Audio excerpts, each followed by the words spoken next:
हम सबके दिमाग में एक सवाल होता है कि कौन सा करियर चूज किया जाए, कौन से स्किल सीखी जाए, या फिर ऐसा कौन सा रास्ता है जहां से बहुत सारे पैसे बन सके। अगर तुम एक ट्रेडर से पूछोगे तो अपना कोर्स बेचने के लिए बोलेगा भाई ट्रेड करो, मैं डेली के 50,000 कमाता हूँ। कंटेंट क्रिएटर अपना पैसा दिखाते हैं क्योंकि उससे व्यूज आते हैं। बिजनेस वाले कहते हैं यार जॉब का मतलब गुलामी होता है, बिकम योर ओन बॉस। और जॉब तो है ही सबकी लिस्ट में, जिससे ऑलमोस्ट हर कोई पैसा कमा सकता है। अब देखो, सब जगह कुछ ना कुछ स्किल्स लगती है, चाहे वो कंटेंट क्रिएशन हो, ट्रेडिंग हो, जॉब हो, या फिर कोई बिजनेस हो। एक बात हमेशा याद रखना, nothing is free in this world. अगर कुछ भी फ्री मिल रहा है तो प्रोबेबली आप ही प्रोडक्ट हो। हम ट्रेड करते हैं अपने टाइम का, अपने स्किल्स का, अपने एक्सपीरियंस का इन एक्सचेंज ऑफ मनी, क्योंकि बाप बड़ा ना भैया, सबसे बड़ा रुपया। मैंने पर्सनली ये सब ट्राई किया, जॉब भी की है, बिजनेस भी किया है, कंटेंट क्रिएशन तो कर ही रहा हूँ, और ट्रेडिंग भी बहुत हद तक मैंने की है। तो मुझे पता है कि ग्राउंड रियलिटी क्या होती है। चलो एक एक करके डिस्कस करते हैं सबके।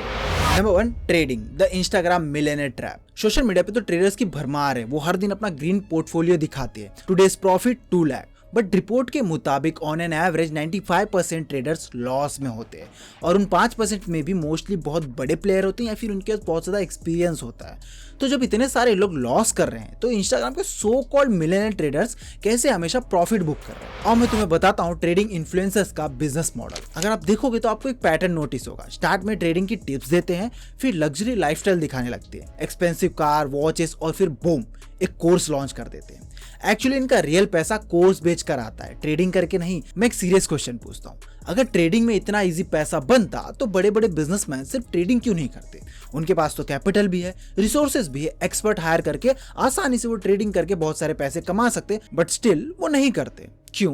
क्योंकि बहुत सारे फैक्टर्स इन्वॉल्व होते। मार्केट को कंटिन्यूसली एनालाइज करना पड़ता है, एक न्यूज से पूरा स्टॉक मार्केट क्रैश हो जाता है। ट्रेडिंग एक रिस्की फील्ड है और यहाँ कैपिटल भी लगता है। आप 10,000 लगा के एक दिन में 10 लाख का प्रॉफिट एक्सपेक्ट नहीं कर सकते। लॉजिकल और प्रैक्टिकल होना पड़ता है, बहुत सारे ट्रेंड्स, पैटर्न्स को एनालाइज करना पड़ता है, उन्हें सीखना पड़ता है, ये जानना पड़ता है कि मार्केट कैसे वर्क करता है, क्या रिस्क होता है, कैलकुलेट करना पड़ता है, चार्जेस, ब्रोकरेज, और बहुत सारी ऐसी चीजें होती है जो आपको ध्यान में रखनी पड़ती है। एक पूरा का पूरा सिस्टम बनाना पड़ता है और सालों का एक्सपीरियंस गेन करना पड़ता है, उसके बाद जाके पैसा बन पाता है। ट्रेडिंग कोई लक का गेम नहीं, ये प्योर स्ट्रैटेजी होती है। रिस्की है, बट मैं ये नहीं कहता कि आप नहीं कर सकते। बस ये दिमाग में रखना कि कैपिटल और स्किल्स दोनों चाहिए। तो अंधाधुंध पैसा फूकने से बेहतर है स्टेप बाय स्टेप सीखो। पेपर ट्रेडिंग से स्टार्ट करो, थोड़ा थोड़ा अमाउंट लगाओ और सीखो, उसके बाद ट्रेड करो।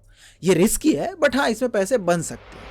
Number 2, content creation, the fame game reality. हम सबका इंस्टाग्राम या यूट्यूब पर अकाउंट तो होता ही है। वो फेम वाली लाइफ कितनी फैसिनेटिंग लगती है ना। बट अगर इतना ही मस्त है तो ये बड़े यूट्यूबर साइड बिजनेस क्यों स्टार्ट करते हैं? एंगेजमेंट डाउन से क्यों घबराते हैं? देखो, कंटेंट क्रिएशन में कोई एंट्री बैरियर तो नहीं होता है, बस स्मार्टफोन चाहिए होता है और आप इजिली कंटेंट क्रिएट कर सकते हो। बस यहाँ कैच ये है, अगर इतना इजी है तो हर कोई क्यों नहीं बन पाता? बस कैमरा ऑन करके टॉपिक के बारे में बोलना ही तो है, बट क्यों हर कोई नहीं कर पाता? रियलिटी ये है कि अगर आपको सोशल मीडिया पे कंटेंट क्रिएटर बनना है तो इसको एज अ बिजनेस लेके चलना पड़ेगा। एक पर्सनल ब्रांड बनाना पड़ता है। अभी पर्सनल ब्रांड इंपॉर्टेंट क्यों है? क्योंकि सोशल स्पेस में ब्रांड वैल्यू डिसाइड करती है कि आप कितना टाइम तक टिकोगे। एक नॉर्मल इन्फ्लुएंसर का लाइफ स्पैन बहुत छोटा होता है, मैक्सिमम 3 से 5 साल का, क्योंकि ऑडियंस सेम चेहरा देख देख के बोर हो जाती है। टाइम के साथ अगर क्रिएटर ने खुद को इवॉल्व नहीं किया तो भीड़ में बस एक नंबर बन के रह जाता है। इन सिंपल वर्ड, एक क्रिएटर की इनकम सोर्स क्या होती है? क्रिएटर का मेन इनकम सोर्स होता है ब्रांड और ad revenue. Ad revenue views पे डिपेंड करते हैं और ब्रांड भी व्यूज पे ही आते हैं। बट अगर कोई ब्रांड कोलैब करता है तो ऑडियंस गाली देती है कि ये तो बिक गया है, फिर उससे व्यूज अफेक्ट होते हैं, फिर ब्रांड डील पे भी अफेक्ट पड़ता है, फिर ब्रांड डील भी कम आने लगती है क्योंकि ब्रांड्स को रीच चाहिए। मार्केट में हर दिन एक नया क्रिएटर आता है जिसके पास ज्यादा एंगेजमेंट होती है, तो ब्रांड भी उसको ही ज्यादा प्रेफरेंस देते हैं। भुवन बाम, मिस्टर बीस्ट सब क्रिएशन के साथ साइड बिजनेस करते हैं। क्यों? क्योंकि उन्हें पता है क्रिएटर लाइफ साइकिल के बारे में। कंपटीशन बहुत बढ़ गया है, पर किया जा सकता है। Script writing, recording, voice modulation, editing, SEO, graphic, ये सब स्किल्स आपको आनी चाहिए। पैसा डेफिनेटली है इसमें, वरना मैं खुद क्यों वीडियोस बना रहा होता। बट पैशन भी पैसा ना दे तो बर्डन बन जाता है। तो इसमें मेरा ये सजेशन रहेगा कि पार्ट टाइम में ट्राई करो। अगर 100 वीडियो टॉपिक रेडी है, प्रोसेस एंजॉय कर पा रहे हो, तब करियर कंसीडर करना। बट साइड में एसेट भी बिल्ड करते रहना, क्योंकि कंटेंट क्रिएशन में बहुत ज़्यादा अप एंड डाउन्स आते हैं। यहाँ पे आपको नहीं पता है कि आपकी इंगेजमेंट कब डाउन जाने लगे और आपको कुछ नया ट्राई करना पड़े।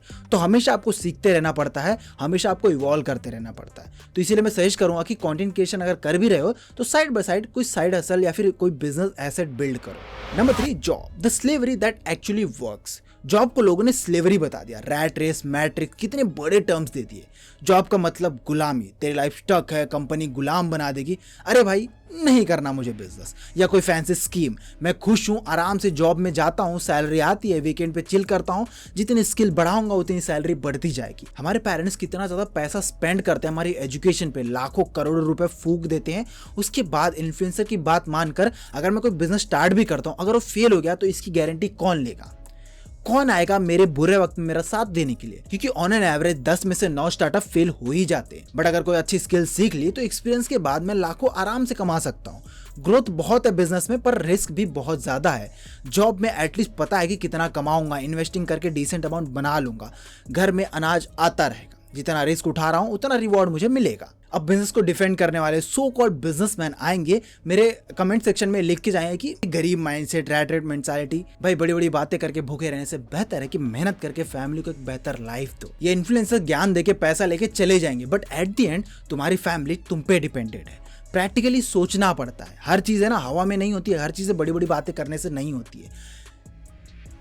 Number 4, business is the real challenge. Business करने के लिए स्मार्ट होना पड़ता है, रिस्क ले सकते हो, बैकअप प्लान है, क्रिएटिव हो, क्लाइंट हैंडल कर सकते हो, फंडिंग है तो करो बिजनेस।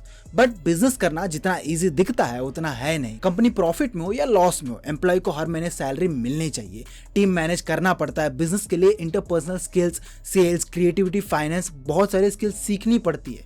भले आप उनमें मास्टर ना बनो, बट आपको उस फील्ड के बारे में जानकारी होनी चाहिए। हाँ, आप टैलेंट्स हायर कर सकते हो, प्रोफेशनल हायर कर सकते हो उन कामों के लिए, बट आपको आइडिया होना चाहिए। बिजनेस का सबसे बड़ा फायदा ये होता है कि कुछ टाइम बाद सिस्टम बन जाता है और काम ऑटो पायलट पे चलने लगता है। और अगर आप एक सिस्टम नहीं बना पाए तो हमेशा आपको वहां प्रेजेंट रहना पड़ेगा।